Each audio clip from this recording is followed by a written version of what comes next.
As a matter of conscious experience, the reality of your life is always now. And I think that this is a liberating truth about the nature of the human mind. Probably nothing more important to understand about your mind than that if you want to be happy in this world. The past is a memory, it's a thought arising in the present. The future is merely anticipated. It is another thought arising now. What we truly have is this moment.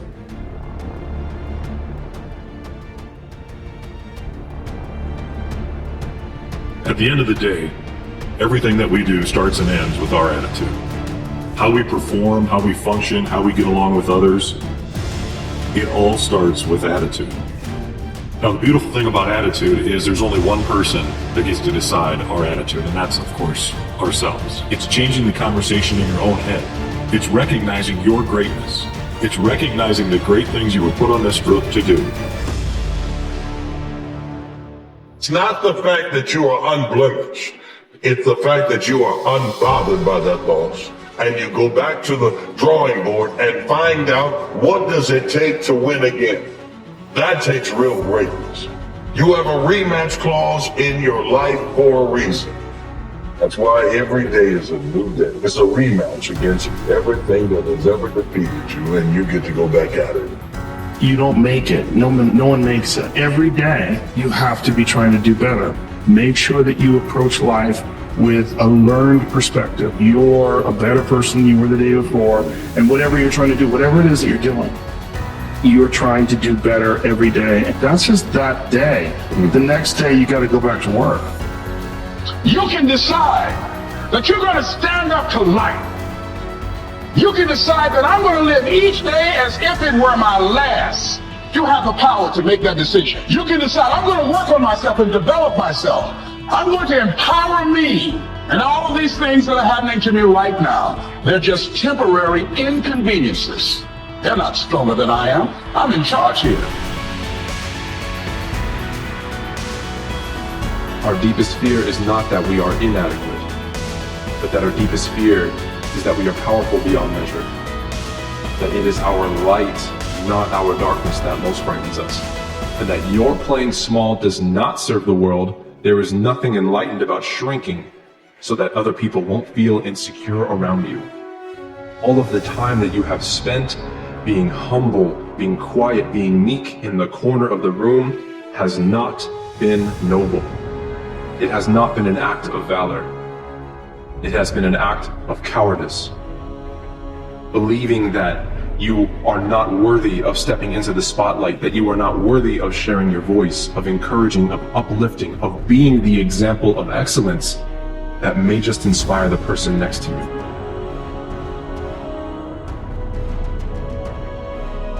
That positive self-talk about who you are will make you become that person that other people will see.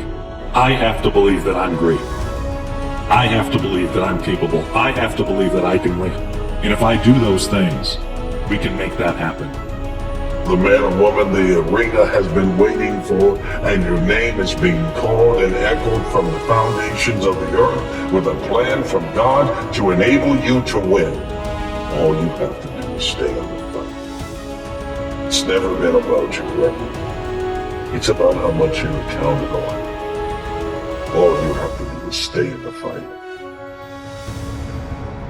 We manage to never really connect with the present moment and find fulfillment there because we are continually hoping to become happy in the future, and the future never arrives. It is always now. However much you feel you need to plan for the future, to anticipate it, to mitigate risks, the reality of your life is now. Even when we think we're in the present moment, we are, in very subtle ways, always looking over its shoulder, anticipating what's coming next. We're always solving a problem, and it's possible to simply drop your problem, if only for a moment, and enjoy whatever is true of your life in the present. The things that influence us the most, the things that affect the way you think and feel and live your life and the actions you take and the results you get, most of what controls us are invisible forces. Invisible forces, and the most powerful forces of all are human emotion. Anger, rage, love, passion, compassion.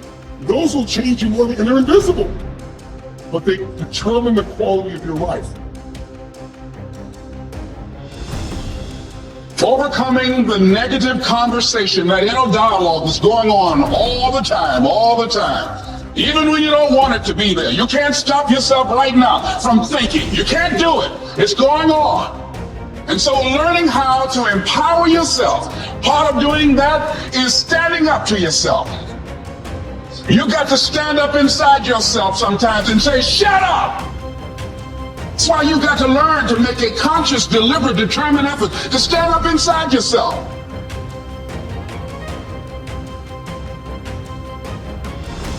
Working on yourself, watching that inner dialogue, it will determine the quality of your life. Playing small does not only affect you. Why do you play small? Why do you choose to remain silent when you know you were meant to speak up?